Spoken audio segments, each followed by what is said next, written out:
Bismillahirrahmanirrahim. Assalamualaikum warahmatullahi wabarakatuh. Waalaikumsalam warahmatullahi wabarakatuh. Alhamdulillah hamdan katsiran thayyiban mubarakan fihi rahmatullah. Asyhadu an la ilaha illallah wahdahu la syarika lahu wa asyhadu anna Muhammadan abduhu wa rasuluh. Shallallahu wasallam alaihi wa ala alihi wa ashabihi wa ala man sara ala nahjihi wa istahada sunnatihi ila yaumiddin. Amma ba'd. Allahumma inna wa nafa'na wa fa'na bima 'allamtana wa zidna ilman nafi'an wa 'amalan shalihan mutaqabbalan. Hadirin dan hadirat jemaah salat maghrib dan salat isya yang dirahmati dan dimuliakan oleh Allah Subhanahu wa taala. Seperti yang kita programkan pada pertemuan yang lalu, setelah kita membahas tentang adab-adab yang mesti dijaga bagi orang yang mendampingi saudaranya ketika sakaratul maut, sampai pembahasan tentang adab-adab ziarah kubur. Maka di pertemuan kali ini kita akan mereview kembali beberapa hal yang telah kita bahas, tapi secara praktek. Untuk itu kita minta mungkin dulu satu orang yang bertindak sebagai sukarelawan dan satu orang lagi yang mendampingi ikhwah yang kita jadikan jenazah. Tidak tahu apa istilahnya bagus. Kita katakan jenazah masih hidup. Iya. Baik, jadi ada satu orang yang ini dulu. Ada yang siap? Oh iya, silahkan kalau ada yang ada.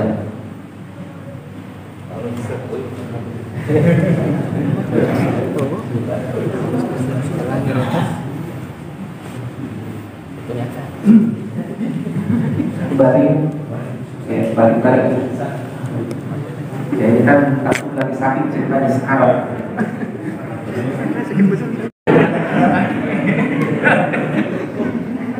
Ya, jadi kacamatanya dibuka tentunya kalau orang sekarang. Ya, dan matanya masih terbuka, karena masih sekarat, masih hidup. Ya, seperti yang kita jelaskan bahwa di antara ulama ada yang mengatakan bahwa disunahkan membacakan surat Yasin bagi orang-orang yang dalam keadaan sekarat, bagi yang menganggap dalilnya kuat, termasuk yang berpendapat dengan pendapat ini adalah Syekh Shalih Al-Fauzan hafizahullah. Ya, jadi membacakan surat Yasin. Dan yang disepakati oleh ulama adalah mentalqinkan kalimat la ilaha illallah kepada orang yang sekarat itu. Karena Rasulullah SAW bersabda, "Man akhiru kalamihi la ilaha illallah dakhalal jannah." Siapa yang akhir perkataannya la ilaha illallah, maka dia akan masuk ke dalam surga. Ya, jadi kalau misalnya dia sudah kelihatan tanda-tanda penyakitnya semakin berat, baca tadi surah itu, ya, dan bisa ditambahkan dengan surah-surah lain tentunya untuk menghibur, ya, karena Al-Quran ini ya dia penyejuk hati bagi orang-orang yang beriman. Dan ketika penyakitnya bertambah parah, kita mentalkinnya, membisikkannya, menuntunnya di telinganya agar dia membaca la ilaha illallah. Ya, coba dipraktekkan bagaimana cara menuntunnya. Iya. Talkinkan kalimat la ilaha illallah, bisikkan. Iya, jadi seperti itu dan tidak diulang-ulang. Ini tidak diulang-ulang. Ya, jadi kalau misalnya orang yang sakit itu sudah mengucapkannya, kita tidak mengulang-ulangnya. Kecuali kalau misalnya berselang lama setelah dia mengucapkannya, apalagi kalau berbicara, maka setelah itu ya diulang lagi. Intinya di sini kalimat itu diharapkan menjadi kalimat yang terakhir dia ucapkan berdasarkan hadis tadi. Ya, sampai kemudian dia meninggal dunia. Iya. Bagi keluarga-keluarganya, ya, seperti yang kita katakan sebelumnya, disunnahkan agar bersabar. Ya, jangan mengucapkan hal-hal yang tidak diridhoi oleh Allah Subhanahu wa taala. Bersedih boleh, tetapi jangan berlebihan. Dan ketika saudara kita sudah meninggal, maka matanya ditutup. Ini baru ditutup mata, jadi tadi ditutup. Ya, ditutup sebagaimana yang dilakukan oleh Rasulullah. Ya, Rasulullah menutup mata sahabatnya, lalu kemudian bersabda, "Inna ruh idza qubit tabi'ahul basar." Sungguhnya roh ketika dicabut, maka pandangan mata akan mengikutinya. Maka Rasulullah SAW menutupnya. Rasulullah menutupnya. Kemudian, ya, yang bisa lakukan pertama kali ketika meninggal dunia seperti ini, tentunya setelah mengucapkan inna lillahi wa inna ilaihi raji'un, dengan melembutkan, ya, persendiannya. Ya, jadi dilembutkan persendiannya. Ya, dilembutkan. Ya, seperti itu. Ya, seperti itu dilembutkan. Kedua-duanya. Ya, di situ juga bisa kita satu orang. Ya, dilembutkan. Ya, dilembutkan semua. Ini tujuannya agar memudahkan nantinya ketika dimandikan. Kalau tidak digerak-gerakkan seperti itu, tidak dilemah-lemahkan, maka akan mengeras nanti badannya. Ya, akan mengeras nanti badannya. Termasuk, ya, mulutnya ketika terbuka itu ditutup dengan mengikat kepala. Ya, jadi kalau misalnya ada yang tanya kenapa ada mengikat seperti itu tujuannya supaya mulutnya tidak menganga. Ya, karena nanti kalau dia menganga mulutnya pada saat dimandikan itu kita akan kerepotan. Air akan terus masuk ke mulutnya. Jadi diikat untuk menjaga jangan sampai mulutnya itu menganga. Nah, setelah ini disunnahkan untuk menutup semua badannya. Ya, sebagaimana yang disebutkan dalam hadis riwayat Aisyah radhiyallahu anha bahwa Rasulullah ketika meninggal dunia sujjiya bi burdin hibara. Rasulullah ditutup dengan kain hibara dari Yaman yang bercorak, yang bergaris-garis, yang menutupi semua anggota badannya. Ya, yang menutupi semua anggota badannya. Ya, jadi ditutup dengan kain. Saya tidak ada kain. Ada kain. Oh iya, itu ada kain. Kain yang bercorak. Ditutup seluruh badannya. Ya, tentunya saudara kita ini masih hidup. Ya, tidak perlu antum.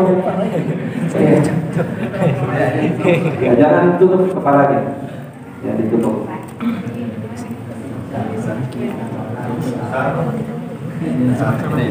Boleh sarung, boleh apapun. Jadi Rasulullah itu ditutup dengan kain dari Yaman. Ya, burdin hibar namanya. Kain yang bercorak bergaris-garis. Ya. Terserah. Jadi ini ada kelonggaran, mau disedekapkan mau tidak disedekapkan. Kalau saya lebih memilih tidak disedekapkan. Yang mengatakan disedekapkan, ulama kita yang mengatakan disedekapkan, mereka mengatakan karena itu adalah bentuk, ya, atau model yang biasanya dia lakukan ketika dia sholat. Ya, tetapi sebenarnya ini ada kelonggaran di sini.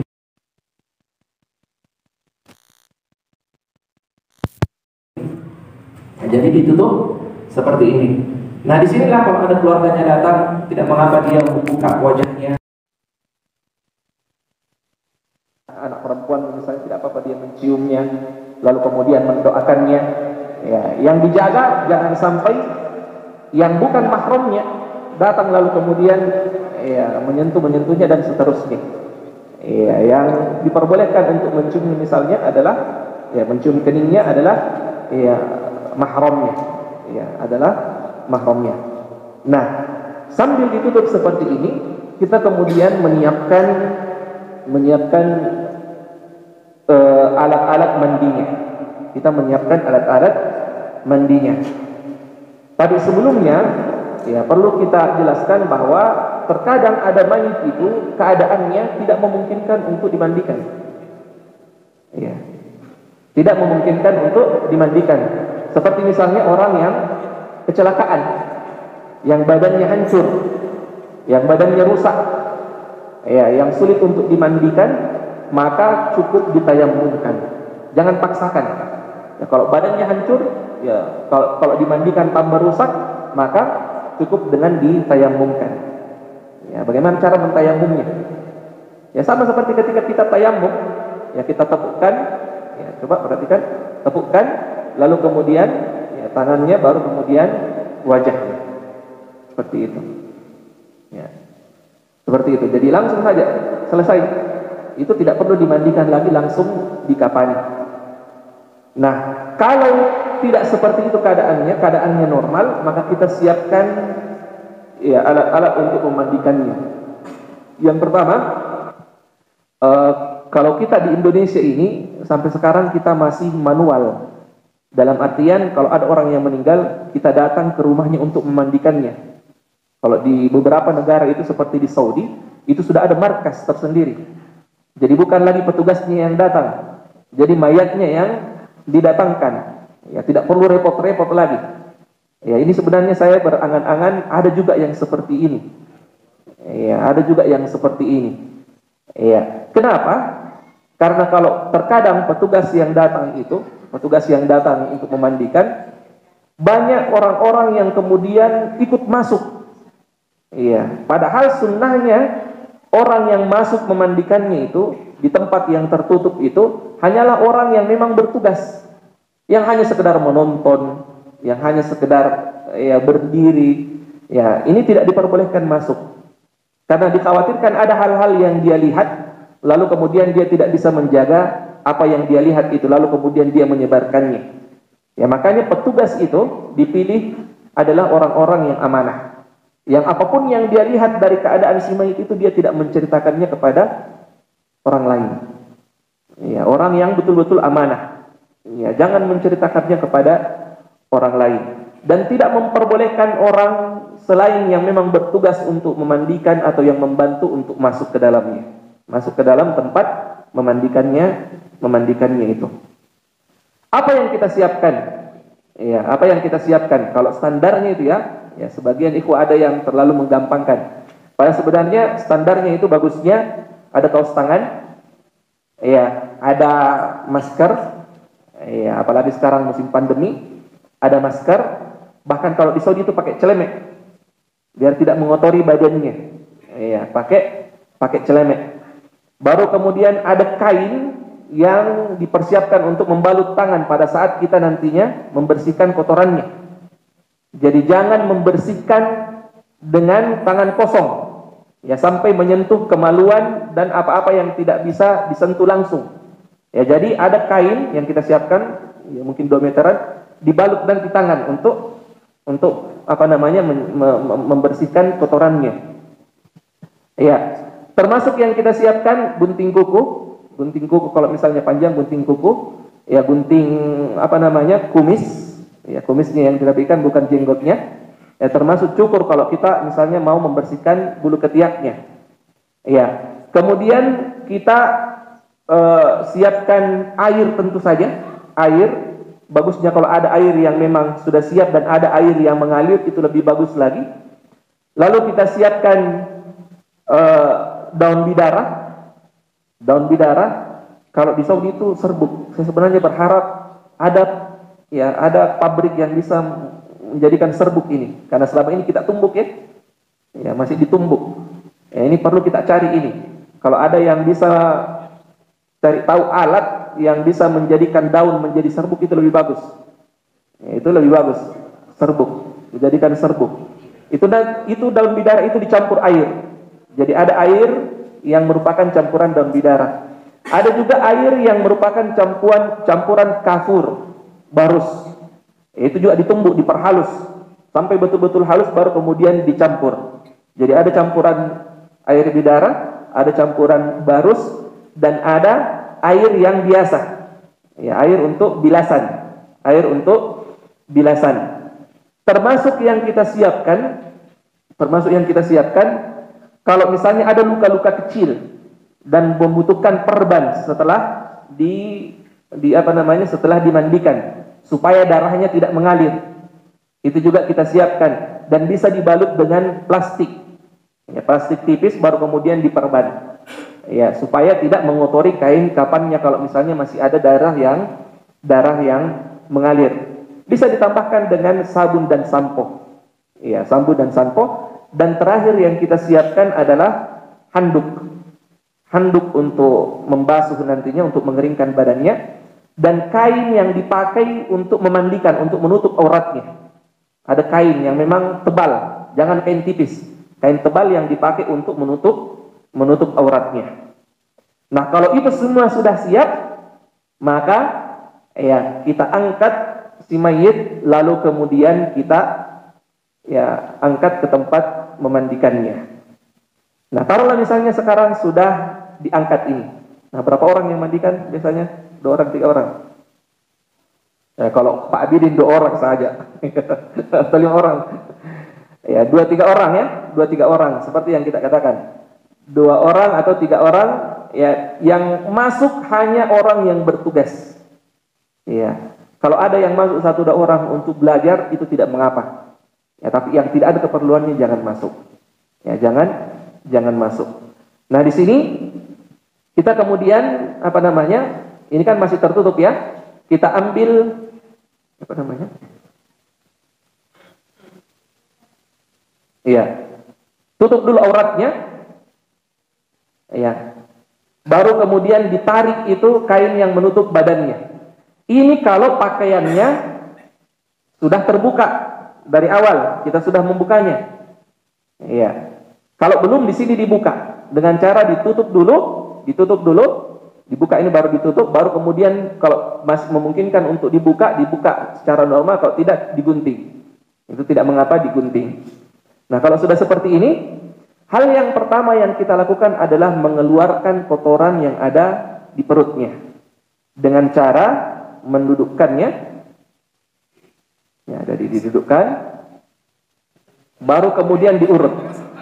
Iya, diurut sampai keluar, sampai benar-benar bersih. Ingat, ketika kita mengurut jenazah, perhatikan, kain yang menutupi auratnya harus dijaga. Jangan sampai itu tersingkap. Itu tadi tersingkap saya lihat. Ya, kelihatan nanti auratnya. Ini baru kemudian 1 orang menyiram, dan 1 orang tadi seperti yang saya katakan yang sudah menyiapkan kain di tangannya itu mencucinya. Itu kemudian mencucinya sampai kemudian benar-benar bersih. Ya, sampai kemudian benar-benar bersih. Setelah itu, biasanya yang pertama kali dilakukan adalah kepalanya dulu yang dicuci. Ya, kepalanya dulu yang dicuci dengan apa namanya? Ampas bidara. Ini kalau di Saudi seperti itu. Ampasnya bidara, dicucikan wajahnya termasuk rambutnya. Ini dulu yang dicuci. Kalau sudah bersih, baru mulai diwudukkan. Jadi diwudukkan. Bagaimana cara mewudukkannya? Sama seperti wuduk ketika kita salat. Coba kita wudukkan. Apanya dulu yang dicuci? Tangannya dulu. Tangannya kedua. Ini tangan kanannya dulu, Pak Abidin. Tangan kanannya dulu.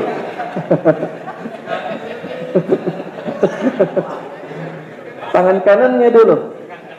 Ya, tangan kanannya dicuci sampai pergelangan tangannya. Ya, masing-masing 3 kali. Baru tangan kiri. Ya, seperti itu. Baru setelah itu, apa kalau kita berwudu setelah tangan? Kumur. Jangan masukkan air di mulut. Ingat, jangan masukkan air di mulut. Apa namanya?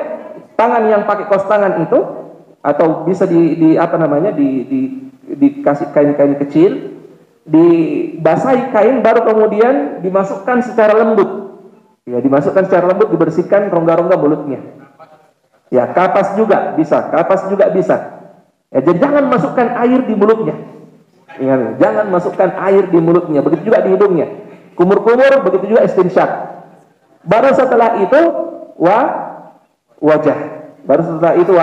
Wajah 3 kali. Baru setelah itu tangan sampai sikut.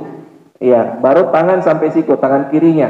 Baru setelah tangan, kepala dan telinga. Baru setelah itu kaki.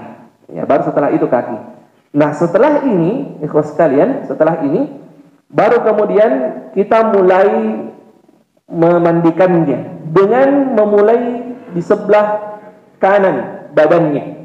Sebelah kanan badannya disiram semua, sebelah kanannya dulu semua, sebelah kanannya. Rasulullah mengatakan kepada wanita yang memandikan anaknya Rasulullah SAW ketika meninggal dunia, mulailah dengan bagian kanan badannya dan mulailah dengan bagian anggota wuduknya.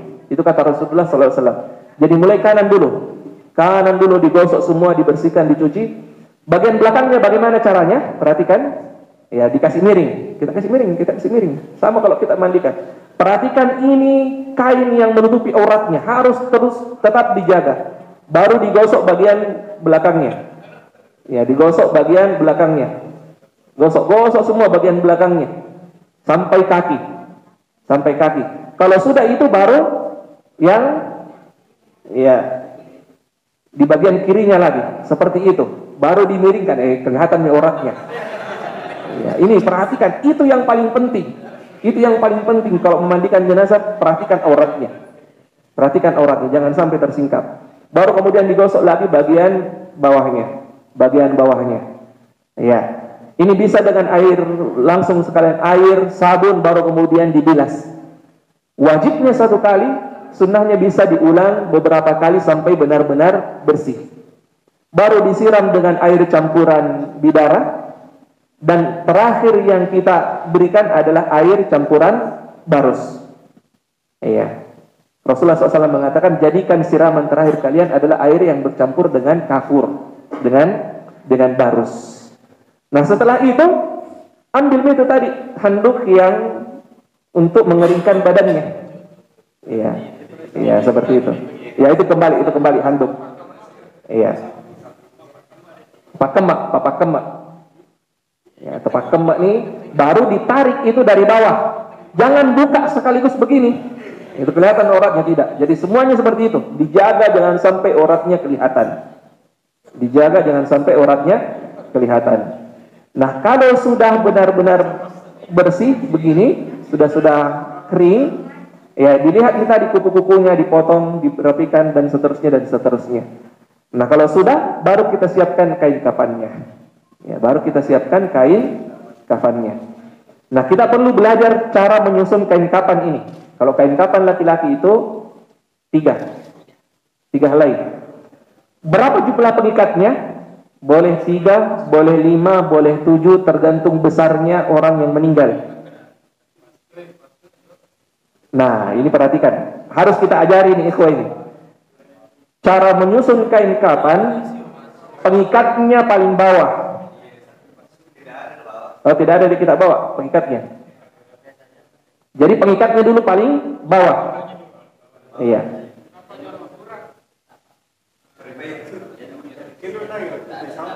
Iya. Tadi sebelum kita udukkan itu, biasanya dicuci dulu kepalanya. Iya, dikeramas dulu. Iya.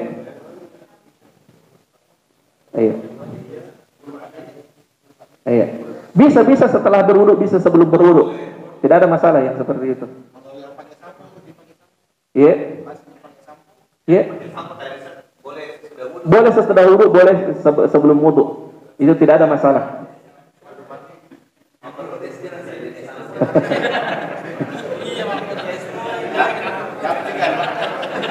Jadi begini, itu sebenarnya sabun pengganti dari bidara. Kalau tidak ada bidara, tidak perlu pakai sabun. Kalau ada bidara tidak perlu pakai sampo. Jadi itu yang dijadikan. Nah, cuma itu perhatikan. Kalau untuk orang-orang awam, nanti mereka yang tidak mengerti itu, mereka akan menyangka ini tidak bersih. Padahal sebenarnya seperti itu ininya. Jadi bidara dengan kafur. Kalau tidak ada baru diganti dengan sabun. Kalau mau digabungkan, ya itu lebih aman. Apalagi kalau kita memandikan jenazah orang-orang awam. Nah, tadi seperti itu ya. Jadi pengikat dulu yang paling bawah. Baru diangkat. Angkat begitu. Angkat.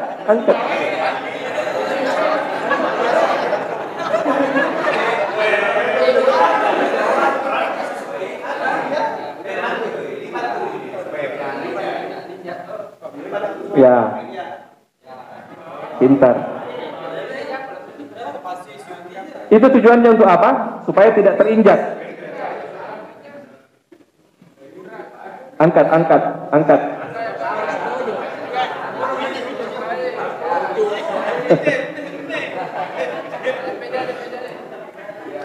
Iya.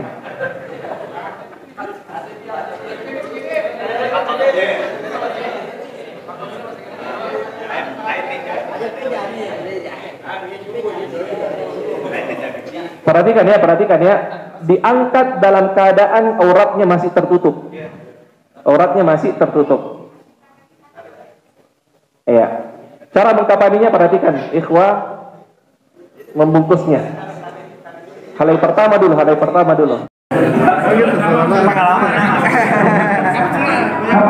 Perhatikan sebentar. Kain-kain yang ada ini antara helai-helainya bisa ditaruh kapas dan parfum. Ya, ini kan tidak bawa, jadi kita tidak ini. Silakan. Baru kemudian dikasih parfum juga ininya, mayatnya sebelum dikafani. Ya, diparfumi semua, tangannya, lehernya, apanya segala macam. Ya. Tidak ada masalah sebenarnya, mau dilipat saja, mau digulung. Gulung itu tujuannya supaya lebih kuat ininya, biar tidak ini. Ya, dan ikhwah kebanyakannya menggulung dan tidak ada masalah sebenarnya. Di panjang ya.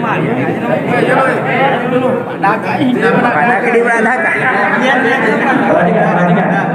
Seperti yang saya jelaskan tadi, bersedekap dengan tidaknya itu tidak ada masalah, longgar masalah itu.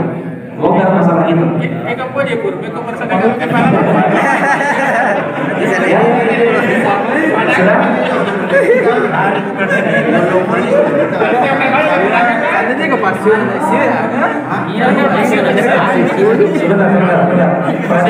Perhatikan. Ya. Ayo langsung. Sampai terakhir. Ini yang terakhir ya, digulung seperti ini. Itu biasanya gulung. Baru diikat di sini ada dua pendapat. Ada yang mengatakan ikatannya ikatan mati, ada yang mengatakan ikatannya ikatan yang bisa terbuka. Karena ada pendapat yang mengatakan kalau nanti sudah diletakkan di lahat, ikatan-ikatan itu dilepas. Berdasarkan riwayat dari Abdullah bin Mas'ud, beliau mengatakan idza wada'tumul mayyit al-qabr fahullul 'uqad. Kalau kalian meletakkan mayat di kuburan, maka bukalah seluruh pengikatnya. Kalau saya lebih memilih pendapat ini, dan ini adalah pendapat ulama Hanabilah dan pendapat yang dipilih oleh Syekh bin Baz dan Syekh Utsaimin rahimahullah. Saya lebih memilih tidak diikat mati dan nanti lepas ketika dilihat lahat. Kalau hal ini adalah masalah yang longgar, boleh diikat mati, boleh tidak diikat mati, seperti itu. Baru kemudian diikat. Seperti yang kita katakan tadi, bisa 3 pengikatnya, bisa 5 pengikatnya, bisa 7 pengikatnya. Ya, bisa 3 pengikatnya, bisa 5, bisa 7, tergantung besarnya badan mayit. Terjadi innallaha witar yuhibbul witar. Allah itu ganjil dan senang yang ganjil. Seperti itu. Ya. Nah, sudah selesai. Apa?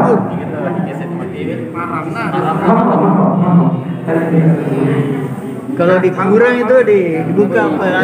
Tidak dibuka wajahnya. Tidak dibuka wajahnya, hanya pengikatnya saja. Itu yang ada kasih taruh tanah di anunya, di pipinya gitu. Tidak. Jadi dia di bagian ininya saja, diletakkan di luar lahan.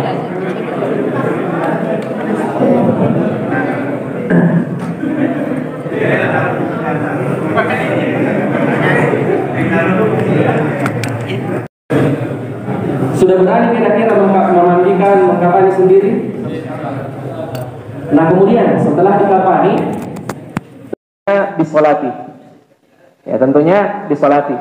Salat jenazah sebagaimana yang lumrah ini yang kita jelaskan, dia adalah salat yang berbeda dengan salat biasanya. Salat jenazah tidak ada rukuk dan sujudnya.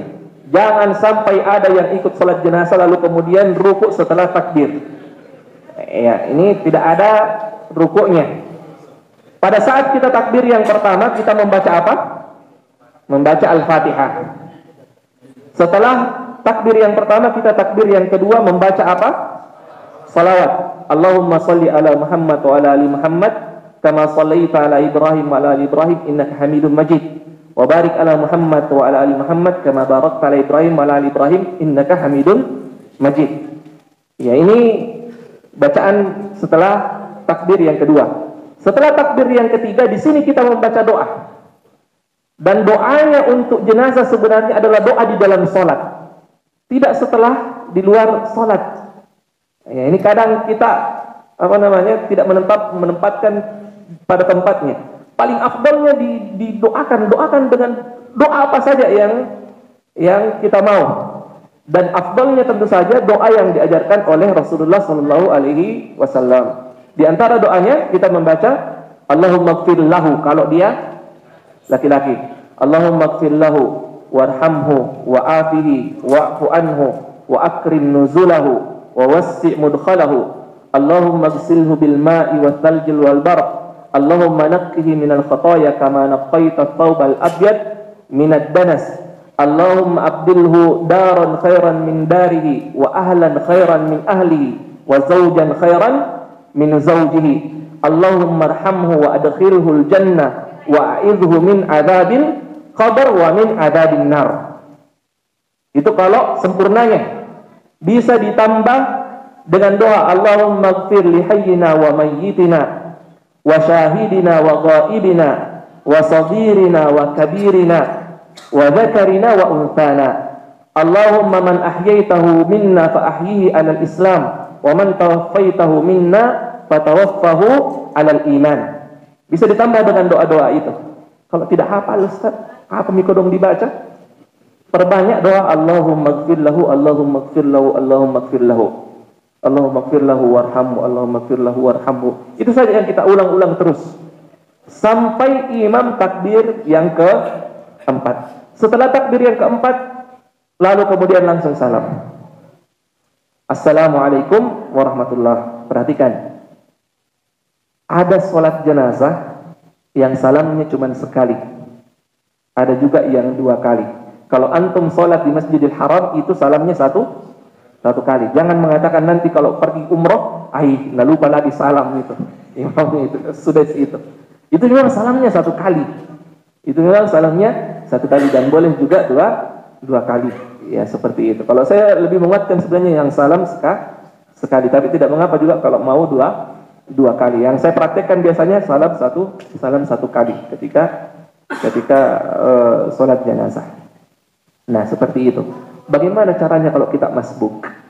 Nah ini pekerjaan rumahnya antum. Sudah tahu semua? Sudah tahu semua? Ada itu di-share sama Aksar itu di grup, ya? Ada yang di-share sama Aksar di grup. Ada beberapa versi sebenarnya yang disebutkan oleh ulama. Yang pertama, ketika misalnya kita masuk di rakaat apapun juga, di takbir apapun juga, maka kita langsung ikut di takbir itu. Sama seperti kita masbuk sholat, kita masuk di rakaat yang ketiga, berarti bacaan kita juga adalah bacaan rakaat yang ketiga. Seperti itu. Ini pendapat yang pertama. Ya, jadi kalau masuk di rakaat ketiga, itu juga yang kita baca sebagaimana yang imam baca. Kalau kita masuk di takbir yang ketiga, berarti kita langsung membaca doa. Ini pendapat yang pertama. Ada juga yang mengatakan tidak, tetap membaca Al-Fatihah baru membaca salawat setelahnya. Nanti setelah imam salam, kita takbir yang ketiga, lalu mengatakan Allahumma ighfir lahu, kita pendekkan doanya. Baru kemudian takbir lagi 1 kali, baru salam. Ada juga pendapat yang mengatakan tidak langsung kejar. Iya, ada juga pendapat yang seperti itu. Iya, ada juga yang mengatakan dikasih pilihan. Kalau dia mau lengkapi takbirnya, silahkan. Kalau dia mau langsung salam juga, meskipun hanya takbir 2 kali juga silahkan. Dan ini pendapatnya Syekh Al-Utsaimin rahimahullah. Ya, jadi ini luas masalah ini. Ya, luas masalah ini. Ya, dimengerti ya? Ya, sudah tahu caranya masbuk. Ya, tapi jarang biasanya ada orang yang masbuk sholat jenazah. Ya, iya.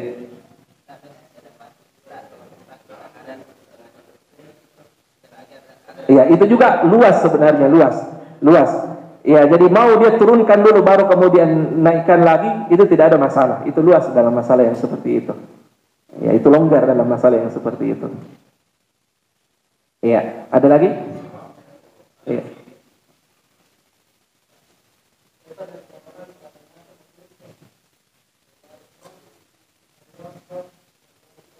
Tidak angkat tangannya. Jadi kembali ke sebenarnya sunnahnya itu kembali ke apa namanya? Ke tata cara yang diajarkan oleh Rasulullah sallallahu alaihi wasallam, dan kita dapati riwayat itu mengatakan mengangkat tangan ketika takbir. Allah. Ya. Dan tentunya tidak wajib juga, tidak wajib. Sudah? Salat? Iya. Kemudian ya kita antarkan mayit itu ke kuburan setelah disolati tentunya. Kita antarkan. Sebagaimana yang kita katakan, afdalnya orang itu berada di belakang jenazah, itu afdalnya.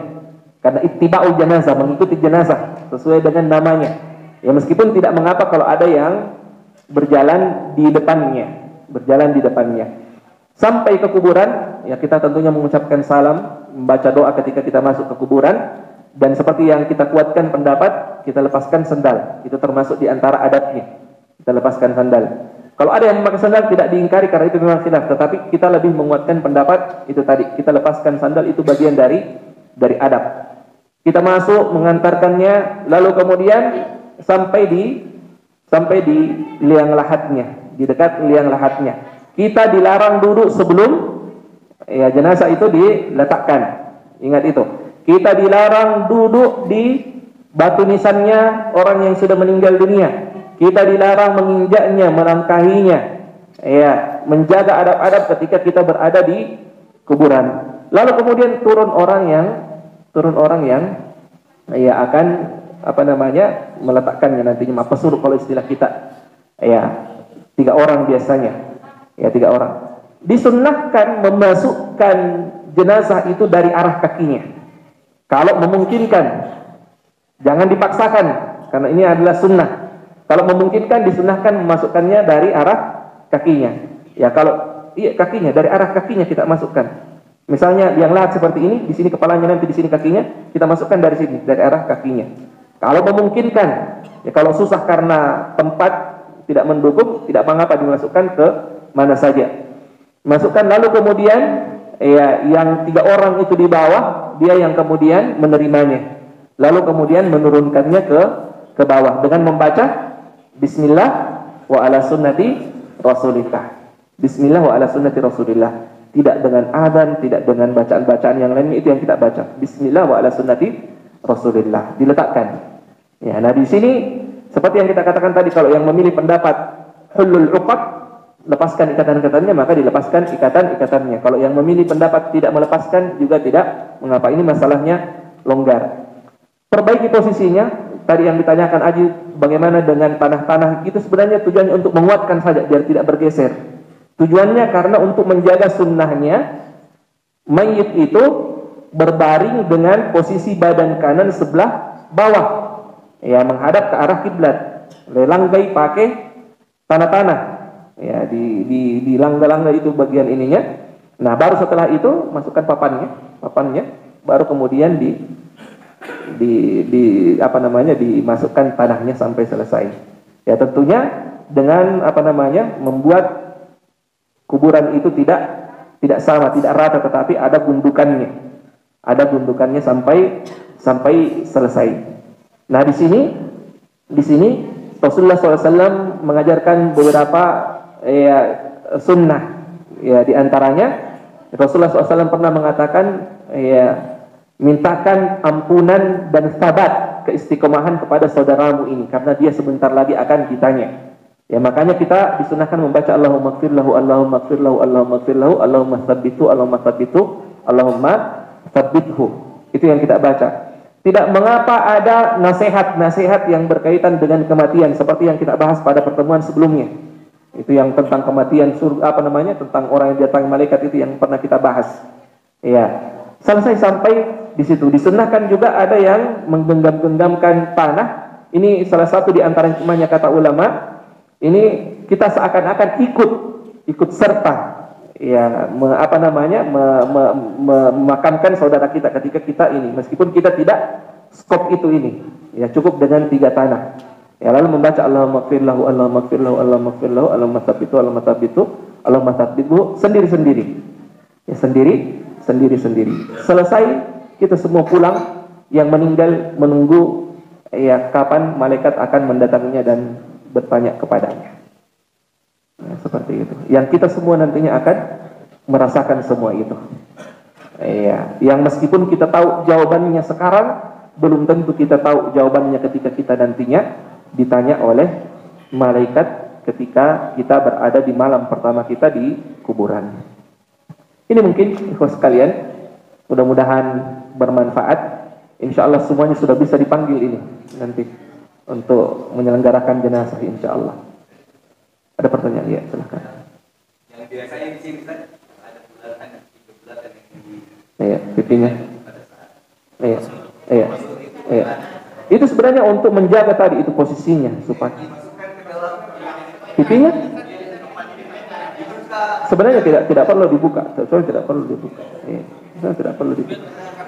Iya, soalnya tidak perlu dibuka.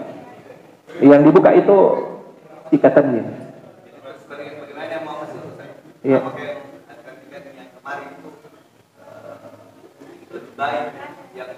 Iya, yang tidak iya. Ya, jadi ada dalil yang mengatakan afdalnya yang menurunkan mayit itu yang tidak berhubungan dengan istrinya di malam hari. Seperti itu. Dan bagi yang ini jazakallahu khair sudah mengingatkan, bagi yang memandikan jenazah ini sunnah tidak wajib, disunnahkan untuk mandi setelahnya. Bagi yang memandikan sunnah tetapi tidak wajib. Ya, sunnah tetapi tidak wajib. Allahu a'lam. Iya, Pak. Ada yang lain?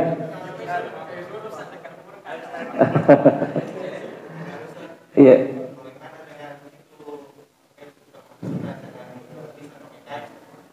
Sebenarnya batu mau apa saja, ya sunnahnya sebenarnya memberikan alamat, memberikan tanda bahwa itu adalah kuburan dengan kayu, dengan batu. Ya, tetapi tidak dibangun di atasnya. Ini penting. Yang dilarang tidak membuat bangunan-bangunan di atasnya. Ya, apa istilahnya kita dapur-dapur nih? Ya, tidak. Jadi cukup batu saja. Hanya sekedar untuk sebagai alamat. Hanya sebagai alamat. Yang penting juga berbolana, kira saya Ustaz. Iya. Iya. Ya, cuman masalahnya tidak ada batu sekarang yang tidak diwarnai di sini.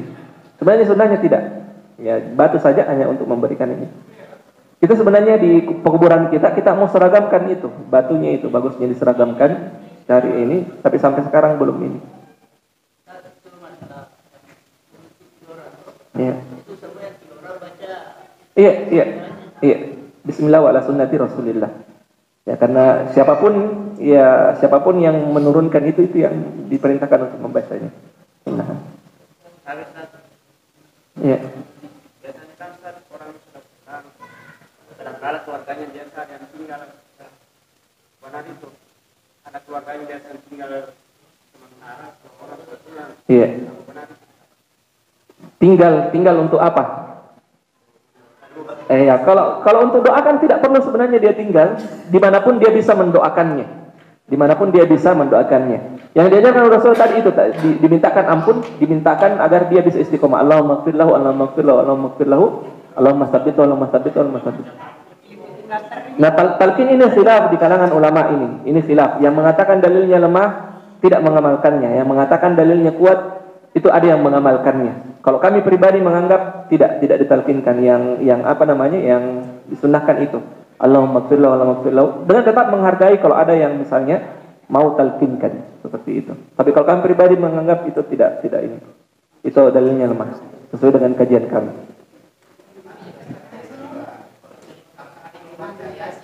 Ya, tidak.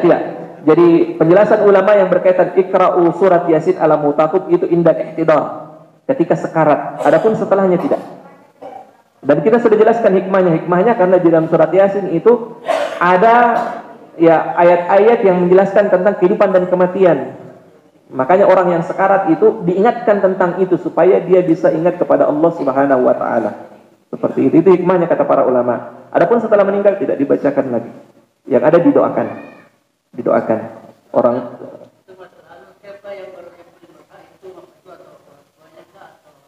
tidak ada di ini. Siapapun bisa, mau anaknya, mau orang-orang yang jelas orang-orang yang mengerti tentunya, yang tahu doanya tentu saja. Seperti itu yang paling afdal.